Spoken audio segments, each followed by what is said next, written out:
জয়গুরু। পরম প্রেমময় শ্রী শ্রী ঠাকুরের শ্রীচরণে আমার ভূমিষ্ঠ প্রণাম।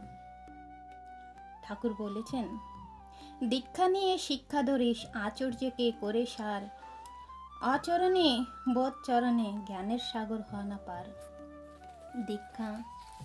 দীক্ষাবিহীন জীবন নরকের মতন, কেননা দীক্ষা নিয়ে শিক্ষা হয়, আর শিক্ষা হইলেই আনন্দ জীবন। আমরা দীক্ষা নিয়েছি, সদ্গুরুকে ধরেছি সৎ পথে চলার জন্য, ভালো থাকার জন্য। আমরা সৎ দীক্ষা নিয়ে কতটা আনন্দে আছি আমরা সৎসঙ্গীদের খুব ভালো করে জানি। তাহলে আমরা যখন ভালো আছি, আমাদের সন্তানদের ভবিষ্যৎ কেন উজ্জ্বল করব না? তার জন্য চাই আমাদের সন্তানদের দীক্ষা দিলানো। ঠাকুর বলছেন, 5 বছরে নাম, 12 বছরে দীক্ষা বাচ্চাদের দিয়াতে চাই, না হলে সে গলত পথে ধরা পড়বে। আর যখন গলত পথে যাবে তখন আর ফিরানো মুশকিল হবে। তাই ছোট্টবেলার থেকে যদি আমরা শিশুদেরকে নাম দিলায় ভোরে উঠে ইষ্টবৃত্তি করানোর অভ্যাস করে ফেলি, তাহলে সে ধীরে ধীরে আদো আদো কথায় করতে করতে যখন বড় হবে, তখন ঠাকুরের আদর্শে আদর্শিত হবে, ঠাকুরের আশীর্বাদ বর্ষণ করবে ওদের উপরে।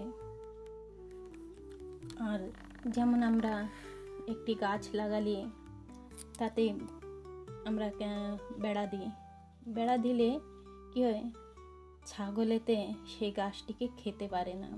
আমরা তাতে জল দিই, সার দিই, আছে সুন্দর বড় হয়ে আমাদের ফল দেয়। তেমনি আমাদের সন্তানদের বেড়া হলো আমাদের ঠাকুরের সৎ দীক্ষা।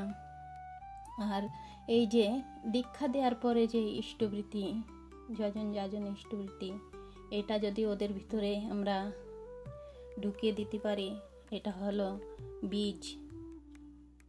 এই বীজটা যখন ওদের ভিতরে পড়বে, তখন সে ভিতরে ভালো হয়ে উঠবে, ঠাকুরের বই কথা পাঠ শুনবে, পড়বে। এই কথায় মনে পড়ে যে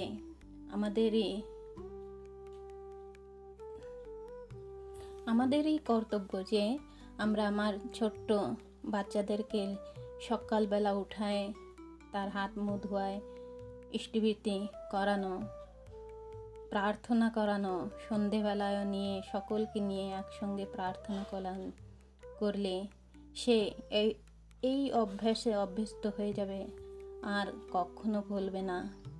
এই মাতা পিতার আচরণ দেখে দেখে একটু একটু করে শিখতে শিখতে যখন বড় হবে, তখন দেশের 10-এর সাহায্য করবে। ঠাকুর যেমন বলছে, শুধু তুই বাঁচিস না, তোর সঙ্গে 10কে নিয়ে বাঁচ। সেই প্রেরণা ওদের ভিতরে জাগিয়ে তুলতে হবে। তাহলে তো আমরা ঠাকুরের সৎ সন্তান হতে পারবো। নইলে তো মুখে মুখে আমি ঠাকুরের দীক্ষা নিয়েছি, ঠাকুরের দীক্ষিত, এতে হয় না। আগে নিজের সংসারকে ঠাকুরের চরণে আনা অতি আবশ্যক, না হলে মুখে মুখে বললি তো কিছুই হবে না। একটি গরু যখন ঘাট চড়তে যায়, চড়তে বহু দূরে পৌঁছে গেলে ওকে একটি বাঘ তাড়া করে। বাঘ তাড়া করলে সে জঙ্গলের দিকে দৌড়ে যায়, যেতে যেতে একটা দলদলের মধ্যে ফেসে যায়। বাঘটাও পড়লো, গরুটাও পড়লো। এখন বাঘটা বলছে, এইবার তুই কোথায় যাবি? তোকে তো আমি খেয়ে ফেলবো। তখন গরুটা কিচ্ছু বলে না। সন্ধ্যা চলে আসলো, বেলা গড়ায়, তখন গরুটা হাঁটছে। বাঘ শুনছে, কেন তুই হাঁটছিস কেন? তুই আমার সঙ্গে সামনে দাঁড়িয়ে আছিস আর তুই হাসছিস? বলে, হাসবো না কেন, আমার তো মালিক আছে, তোর তো মালিক নাই। ওই কান পাতে শোন। ঘন্টার আওয়াজ আসছে, থাল পিটানো আওয়াজ আসছে, পিপা পিটানো আওয়াজ আসছে, সবাই আমারে খুঁজতে বেরোইছে। লেকিন তোকে তো কেউ খুঁজবে না, ওরা আমাকে খুঁজে পেলে আমাকে নিয়ে চলে যাবে, আর তুই এইখানেই দলদলে ভেসে মরে যাবি। তাহলে মালিক, গরুটার মালিক আছে বলে সে বেঁচে গেল, আর বাঘের কোনো মালিক নাই, সে আর বাঁচতে পারবেন। তাহলে আমাদের সন্তানকে গরুর মতন, গরুর যেমন মালিক আসে তেমনি আমাদের সন্তানদেরও শ্রী ঠাকুর অনুকূলচন্দ্রের সৎ দীক্ষায় দীক্ষিত করতে হবে।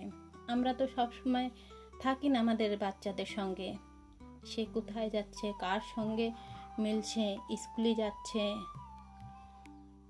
কেমন করে রয়েছে, রাস্তাঘাটে গাড়ি চালিয়ে যাচ্ছে, তখন কে সঙ্গে থাকবে? মাতা পিতা থাকে না, তখন একজনই থাকে, সেই পরম গুরু। বাচ্চাদেরকেও বলতেই হয় যে বাবা তুই যখন বাইরে যাচ্ছিস তো ঠাকুরকে বলে যাস, তিনি আমাদের পরম গুরু, আমাদের গৃহের একটি স্বামী, আমাদের গৃহ স্বামী, সবার উপরে তিনি, বাবার উপরেও তিনি আমাদের সব জায়গায় রক্ষা করেন, সব সময় সঙ্গে থাকেন। তাই ঠাকুরকে বলে যাস, আর যেখানে যাচ্ছিস সেখান থেকে ফিরেও বলিস ঠাকুর আমি এসে গেছি, তুমি আমার সঙ্গে ছিলে তাই আমি এসে গেছি, আমি যাচ্ছি, তুমি আমার সঙ্গে থেকো। এই অভ্যাসটা হলেই যথেষ্ট। এটা তখনই হবে যখন আমরা আমাদের সন্তানদেরকে ছোট্টবেলার থেকে শেখাবো। মেয়েদের দীক্ষা নিয়ে খুব আলোচনায়, দীক্ষা দিতেই চায় না, আজও দেখা যায় অনেক ঘরে দীক্ষা দেয়া নেই। মেয়েরা কত বড় হয়ে গেছে কিন্তু তাদেরকে দীক্ষা দেওয়া হয়নি এখনো। বলে পরে বাড়ি যাবে, কোথায় যাবে, কি করবে, তারপর ঝগড়াঝাটি হবে। কিন্তু মায়েরা বোঝে না যে ঠাকুরের সঙ্গে, সৎ দীক্ষার সঙ্গে যদি ওদেরকে যুক্ত করিয়ে দেওয়া হয় তাহলে সে ভালো ঘরে যাবে, ভালো থাকবে। যদিও সে অন্য মন্ত্রে দীক্ষিত হয়, সে একদিন ঠাকুরের দীক্ষিত হবে, সেও ঠাকুরের কথা শুনে ব্যবহারে, মেয়ের ব্যবহার দেখে মুগ্ধ হয়ে পড়বে আর শুনবে তুমি কোন ঠাকুরের দীক্ষিত।